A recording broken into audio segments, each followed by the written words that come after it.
Hello friends, welcome back to Quick Study. और आज के इस वीडियो में हम लोग स्टार्ट करने वाले हैं rotational dynamics chapter. This is very interesting chapter और हम लोग आज इस चैप्टर को स्टार्ट करेंगे। इस चैप्टर की वीडियोस मैं पार्ट्स में बनाऊंगी और महाराष्ट्र बोर्ड का जो टेक्स्ट बुक है इसे फॉलो करके मैंने नोट्स बनाया है जो मैं आप लोगों के साथ स्क्रीन पे शेयर कर रही हूँ। इन्हें देख करके आप मेरी एक्सप्लेनेशन को सुनिए और इन नोट्स पर आप रिलाई कर सकते हैं, बिकॉज़ ये जो नोट्स हैं वो टेक्स्ट बुक से उठाए गए नोट्स हैं। मैंने टेक्स्ट बुक से ही बनाया है, कोई भी दूसरी पब्लिकेशन के बुक्स को यूज़ नहीं किया है, क्योंकि हमारे बोर्ड एग्ज़ाम्स में टेक्स्ट बुक से ही पूछा जाता है। तो मेरा यही सजेशन है आप सभी से कि आप लोग टेक्स्ट बुक वो फॉलो करिए, ठीक है। तो चलिए स्टार्ट करते हैं रोटेशनल डायनामिक्स से। तो रोटेशनल डायनामिक्स को समझने से पहले हम लोग रोटेशन को समझ लेते हैं। What is rotation? तो जब आप सब रोटेशन वर्ड सुनते हैं आप लोगों को याद आता होगा रिवोल्यूशन एंड रोटेशन, जो आपने प्रीवियस स्टैंडर्ड्स में पढ़ा था सोलार सिस्टम में। सोलार सिस्टम में आपने ये पढ़ा था कि जो सन है ये हमारा पॉइंट सोर्स है और इसके अराउंड हमारे सोलार सिस्टम के सारे प्लैनेट्स रिवॉल्व करते हैं। तो रिवॉल्व का मतलब क्या होता है? किसी बाहरी पॉइंट के अराउंड कोई ऑब्जेक्ट घूम रहा है, उसे कहते हैं रिवोल्यूशन। लेकिन इसका अपोजिट और थोड़ा सा सिमिलर रोटेशन होता है जो हम पढ़ रहे हैं। रोटेशन जो है वो किसी बाहरी पॉइंट के अराउंड नहीं, वो ऑब्जेक्ट के खुद के बॉडी के ऊपर किसी पॉइंट के अलोंग रोटेट मतलब घूमता है। तो आपने पढ़ा था सोलार सिस्टम में सन के अराउंड सारे प्लैनेट्स रिवॉल्व करते हैं, लेकिन आपने ये भी पढ़ा था कि अर्थ जो है वो खुद के अलोंग रोटेट करता है, मतलब खुद गोल गोल घूमता है। तो ये क्या हो गया? ये हो गया रोटेशन। यहाँ पर वही चीज़ लिखा है, rotation happens about an axis through the object.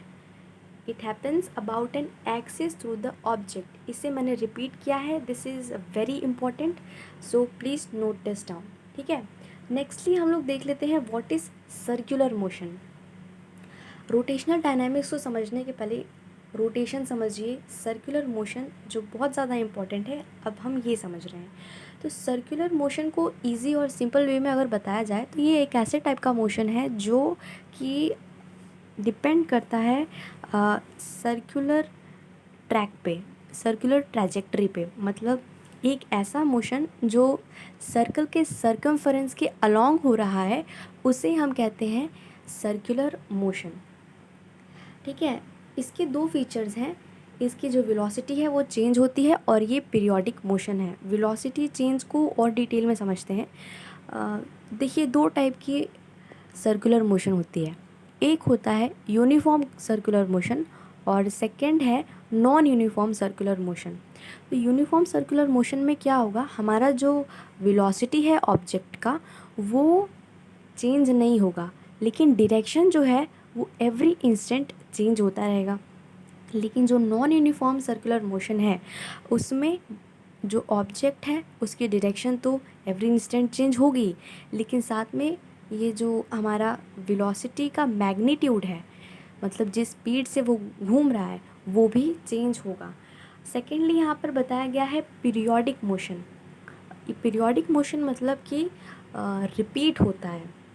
जैसे कि अगर उसने इस पॉइंट से स्टार्ट किया है तो वो उस पॉइंट से काफ़ी बार, जितनी उसकी फ्रीक्वेंसी होगी, जितनी बार वो गोल घूमेगा, उसी ट्रैजेक्टरी पे, उसी पाथ पे वो गोल घूमता रहेगा और रिपीटिशन होता रहेगा। तो आप समझ गए हैं सर्कुलर मोशन, रोटेशन। अब हम लोग आते हैं डायरेक्शन ऑफ एंगुलर वेलोसिटी पे। तो जो डायरेक्शन ऑफ एंगुलर वेलोसिटी है ये हमेशा along the axis of rotation होती है और इसका जो डायरेक्शन है हम लोग फाइंड आउट कर सकते हैं very famous right hand thumb rule से, जिसे हमने 10th में बहुत ही अच्छे से पढ़ा था, ठीक है। नेक्स्टली हम लोग देख लेते हैं एंगुलर वेलोसिटी के फॉर्मूला को। दो इम्पॉर्टेंट फॉर्मूला है वो है 2πn और 2π/t। n जो है फ्रीक्वेंसी डिनोट करता है, t टाइम पीरियड डिनोट करता है। इससे रिलेटेड एग्जाम्पल नंबर 1 इसी फॉर्मूला से रिलेटेड है, तो इसे आप ध्यान में रखिएगा। अब हम लोग देख लेते हैं एक छोटा सा डेफिनेशन जो मैंने आपको ऊपर समझाया था। ये इसी लैंग्वेज में, इन्हीं वर्ड्स में टेक्स्ट बुक में दिया है, आप फॉलो कर सकते हैं। तो during circular motion if the speed of the particle remains constant it is called uniform circular motion. ठीक है, इसे रीड कर लिया है हमने। नेक्स्ट पार्ट पे चलते हैं। In uniform circular motion velocity is always tangential to path, direction changes at every instant। यहाँ बताया गया है कि यूनिफॉर्म सर्कुलर मोशन में वेलोसिटी हमेशा जो है टेंजेंशियल होती है उसके पाथ पे, मतलब परपेंडिकुलरली वो away from the centripetal force होती है, और डायरेक्शन हमेशा चेंज होता है। सर्कुलर मोशन में तो हर इंस्टेंट पे डायरेक्शन चेंज होता ही है।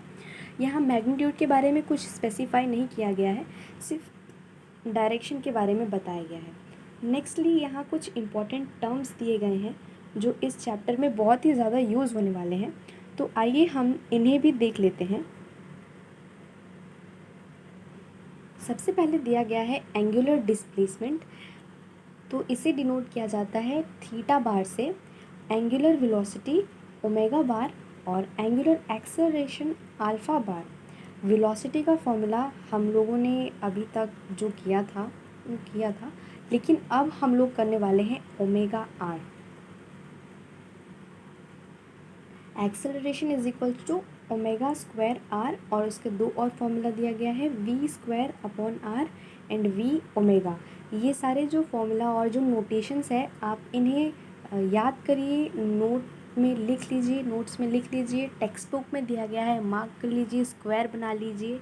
इनसे रिलेटेड एग्जाम्पल्स और क्वेश्चंस जो आपको मिल जाएंगे उसे सॉल्व करके प्रैक्टिस कीजिए। नेक्स्टली यहाँ पर दिया गया है during circular motion if the speed of the particle remains constant it is called uniform circular motion. इसे हमने ऑलरेडी डिस्कस किया है। अब हम लोग देख लेते हैं सेंट्रीपिटल फोर्स के बारे में। सेंट्रीपिटल फोर्स आखिर होता क्या है? Centripetal force centre seeking force है, मतलब कि वो हमेशा सर्कुलर मोशन में सेंटर के टूवर्ड्स एक फोर्स होती है, उसे हम कहते हैं सेंट्रीपिटल फोर्स। इसका जो डायरेक्शन है ये हमेशा रेडियस वेक्टर के अपोजिट होगा, ठीक है, माइनस आर वेक्टर। और नेक्स्टली यहाँ पर बताया गया है सर्कुलर मोशन जो है ये एक नॉन यूनिफॉर्म मोशन में जब रहेगा, मतलब जब सर्कुलर मोशन यूनिफॉर्म नहीं होगा तब रेडियल एक्सेलरेशन भी कांस्टेंट नहीं रहेगा, ठीक है। नेक्स्टली यहाँ पर बताया गया है जो टेंजेंशियल एक्सेलरेशन है ये रिस्पॉन्सिबल होता है चेंजिंग मैग्नीट्यूड ऑफ वेलोसिटी के लिए। अगर आपके एक्सेलरेशन का वेलोसिटी चेंज हो रहा है तो इसके लिए कौन रिस्पॉन्सिबल है? बहुत ही सिंपल सी बात है, टेंजेंशियल एक्सेलरेशन अगर हो रहा है, अगर एक्सेलरेशन सबसे पहले होता क्या है? Rate of change of velocity. तो जब टेंजेंशियल एक्सेलरेशन अकर हो रहा है सर्कुलर मोशन में तो वो हमारे मैग्नीट्यूड पे अफेक्ट करेगा, इसकी वजह से हमारा मैग्नीट्यूड जो है चेंज हो जाएगा, ठीक है। तो सिंपल वर्ड्स में आप याद करिए कि अगर आपकी वेलोसिटी का मैग्नीट्यूड चेंज हो रहा है तो उसके लिए रिस्पॉन्सिबल कौन है? Tangential acceleration. जब हमारे टेंजेंशियल वेलोसिटी का मैग्नीट्यूड चेंज होगा तब हमारे एंगुलर वेलोसिटी भी चेंज होंगे। इसका रीज़न क्या है? इसका रीज़न है angular acceleration. So keep in mind कि जब भी हमारा टेंजेंशियल वेलोसिटी चेंज हो रहा है हमारा एंगुलर वेलोसिटी भी चेंज होगा। नेक्स्टली यहाँ पर बताया गया है कि अगर आपका एंगुलर एक्सेलरेशन उस डायरेक्शन में है जिस डायरेक्शन में आपका एंगुलर वेलोसिटी है तब आप ये समझ जाइए कि आपका स्पीड इंक्रीज़ हो रहा है। यहाँ पर इसके इन्वर्सली प्रोपोर्शनल मैनर मतलब कि उल्टा तरीके से लिखा गया है। In increasing speed the angular acceleration is along the direction of angular velocity but in decreasing it is opposite direction. तो बहुत ही आसान है, इसे समझने की कोशिश करिए।